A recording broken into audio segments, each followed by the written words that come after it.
மென்மையான அப்பம் தந்தீர் ஆராதிக்கின்றேன், மெய்யாகவே உம்மை தந்தீர் ஆராதிக்கின்றேன்.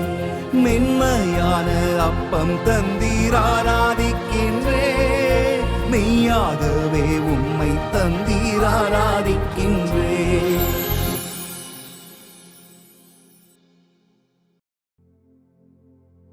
தந்தை, மகன், தூய ஆவியாரின் பெயராலே ஆமீன். விசுவல் அன்பார்ந்தவர்களே, நேற்று அந்த ஸ்பிரிச்சுவாலிட்டியை பற்றி பார்த்தோம், ஆன்மீகத்தை பற்றி பார்த்தோம், அதனுடைய ஆழத்தை பற்றி பார்த்தோம். அது ஃபுல்லாக குறிக்கிறது அந்த ஆண்டவருடைய அன்பு. இந்த அன்பினுடைய வாழ்த்துறை புரிந்தால் இன்றைக்கி சொல்கிற கிளாஸ் உங்களுக்கு புரியும். ஃபாதர் சொல்லுவார்லே, ஆண்டவர் உங்களோடு இருப்பாராக. அதனுடைய ஜெஸ்டர் எப்படி இருக்கணும், ஃபாதருடைய கை எப்படி இருக்கும் அப்படின்னா, மன்றாடுவோமாக இப்படி கை விரிப்பார் இல்லையா. ஆனால் ஆண்டவர் உங்களோடு இருப்பாராக அப்படின்னு சொல்லும் பொழுது இப்படி இருக்கிற கை, ஆண்டவர் உங்களோடு இருப்பாராக. அதாவது ஒரு ஆள் வரும்போது நம்ம ஆற தழுவோம் இல்லையா, ஹக் பண்ணுவோம் இல்லையா. அப்போ இந்த ரெண்டு பாம்சம், இந்த உள்ளங்கைகள் ரெண்டுமே பார்த்த மாதிரி தான் இருக்கும். ஆண்டவர் உங்களோடு இருப்பாராக.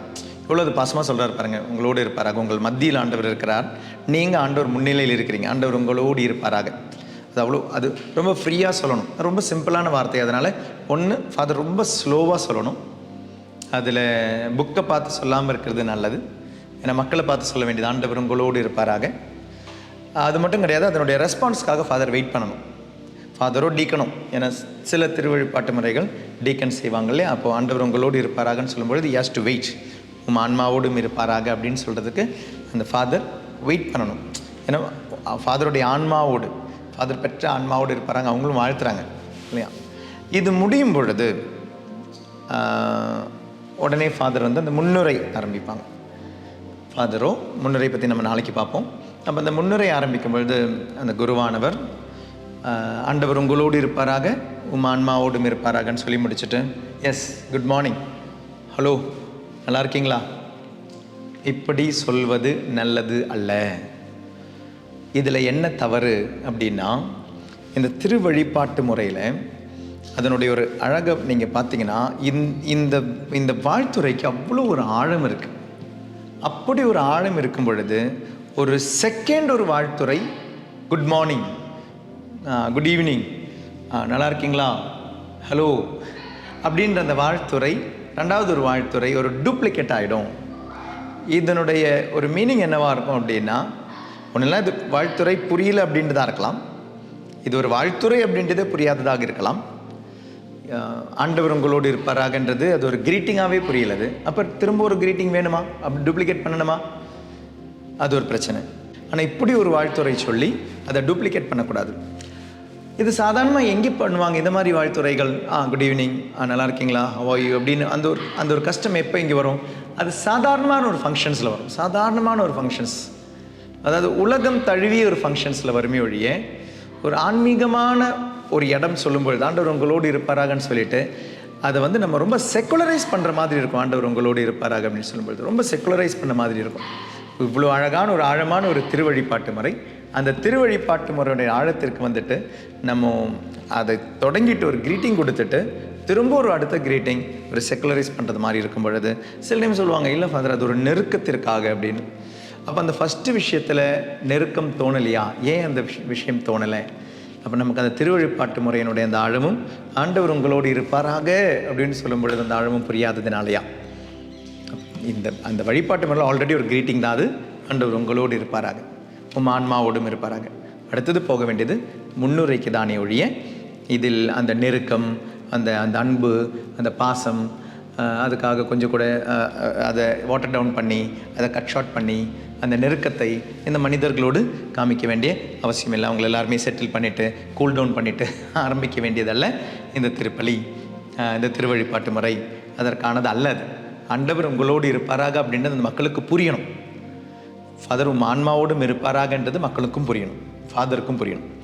இது ரெண்டுமே புரியும் பொழுது அந்த திருவழிப்பாட்டு முறையினுடைய திருவழிப்பாட்டு முறையிலையோ இல்லை நம்ம ஜெபிக்கும் பொழுதோ சில வார்த்தைகளை ஏன் வேறு விதத்தில் பயன்படுத்துகிறோம். அந்த விதத்தில் பயன்படுத்தும் பொழுது அந்த மொழி, தட் இஸ் அ லாங்குவேஜ். சில வார்த்தைகள் பாருங்களேன், ஒரு டிவினிட்டி இருக்கும்.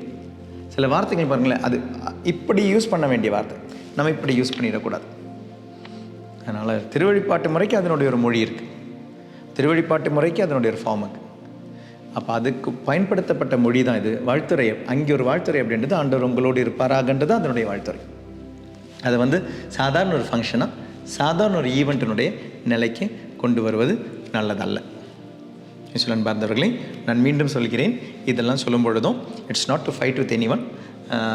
இது கூடவே கூடாதா, இது ஒரு நம்ம இது அதனுடைய ரைட்டு, அதனுடைய இப்படி தான் அதை செய்யணுன்றதை லிட்டர்ஜினுடைய ஒரு ஒரு முறை இப்படி தான் இருக்கணும், கட் அண்ட் ரைட்டுக்காக ஒரு ரூலுக்காக கிடையாது. இதனுடைய அந்த ஆன்மீகம் புரியாமல் அதை செஞ்சிடக்கூடாது, அதுக்காக தான் அது சொல்லி வரேன். இப்போ குட் மார்னிங் சொல்கிறதுல பெரிய குத்தமாக கேட்டால் அது குற்றம் அல்ல அது. ஆனால் அந்த ஆன்மீகம் தெரியாமல் திரும்பவும் நம்ம குட் மார்னிங் சொல்லிடக்கூடாது. அப்படின்றதுனால தான் குட் மார்னிங் சொல்ல வேண்டிய தேவை இல்லைன்னு நான் சொல்கிறேன். குட் மார்னிங் சொல்லுவது பெரிய குத்தமானு கேட்டால், பெரிய பாவமானு கேட்டால், சாவான பாவமோ பாவ சங்கீதனை செய்ய வேண்டிய பாவமோ கிடையாது. ஆனால் இந்த வாழ்த்துறை புரிஞ்சிக்காமல் அடுத்த வாழ்த்துறை சொல்லும் பொழுது அதில் ஒரு ஒரு ஒரு ஒரு குறை இருக்குன்னு தான் சொல்கிறேன். இந்த வாழ்த்துறையை தெரிந்து புரிந்து அடுத்து அதனுடைய ஒரு தொடர்ச்சியாக நீங்கள் ஒரு விஷயம் சொல்கிறதுல தப்பில்லை. ஆனால் ஆண்டவர் உங்களோடு இருப்பாராக, உன் ஆன்மாவோடும் இருப்பாராகன்னு சொன்ன பிறகு praise the Lord, hallelujah, good morning, நல்லா இருக்கீங்களா, இந்த வார்த்தைகள் அங்கு தேவையில்லாத வார்த்தைகள் என்பது தான் இந்த கிளாஸில் நீங்கள் புரிஞ்சிக்க வேண்டியது. அப்போ அப்படி சொல்வது பெரிய குற்றம் அல்ல. ஆனால் வாழ்த்துறை என்ன என்று புரிந்து கொள்ளாமல் சொல்வதில் ஒரு குற்றம் இருக்குது, ஒரு குறை இருக்குது. So you should understand the greeting in the holy masses, the Lord be with you and with your spirit அப்படின்றது தான் அதனுடைய greeting. அந்த கிரீட்டிங்கை புரிஞ்சுக்கிட்டு நம்ம அடுத்தது கடந்து போகும் பொழுது புரிந்து கொள்ளலாம். ஆனால் இது கிரீட்டிங்னே புரிந்து கொள்ளாமல் அடுத்தது நெருக்கத்திற்காக நாம் செய்கிற விஷயங்கள் எல்லாமே ட்ராமா மாதிரி இருக்கும். அந்த ட்ராமா திருவழிப்பாட்டு முறையில் இல்லாதது தான் நல்லது. அப்போ பங்கு கொள்ளும் மக்களுக்கு இது ஒரு கேட்டகிசம். இது ஒப்பு கொடுக்கும் குருவானவருக்கு இது தெரிஞ்சிருக்கணும். ஆண்டவர் உங்களோடு இருப்பாராக என்பதே ஒரு வாழ்த்துறை தான். எல்லாம் வல்ல இறைவன் தந்தை, மகன், தூய ஆவியானவர் நம்மை ஆசீர்வதிப்பாராக. ஆமென். Thank you. God bless you. நற்கருணை நாதரே ஆராதி